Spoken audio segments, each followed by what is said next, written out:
May hinahanap ko lang yung parang peanut.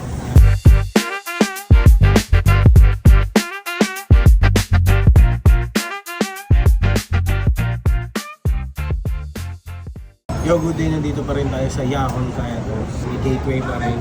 Susunod ko titikman yung kanilang satay chicken, rice meal, may boiled egg, may sambal. Tapos ito yung chicken satay. Boneless siya. Kaya parang convenient siya kainin. Kung papapilin ko yung nasi lemak o satay chicken. Ito na lang kasi convenient na siya kainin. Wala na siyang bone. Parang stick na lang siya. Yan. Yan. Yan, may sambal, may onion. May hinahanap ko lang yung parang peanut. So, dapat may peanut siya. Tikman natin.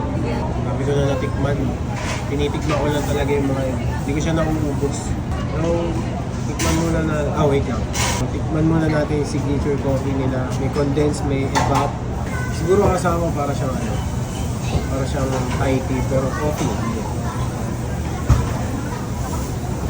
Sarap. Kakaiba rin siya. Tikman na natin yung chicken lang muna. Walang rice. Pero parang gusto ko sabay-sabay na eh. Kasi nabubusog na ako. Hirap na mag-review pag busog ka na. Kaya sama-sama nga, may sambal, may egg, may satay chicken, saka rice. So agabay tayo dito sa may Yakon Kaya Toast.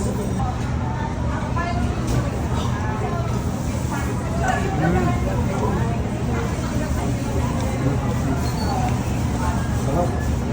Baka ako maubos ko. Sarap. Pupunta yung gateway. Dumayo dito sa may Yakon Kaya Toast. Nakakain tayo.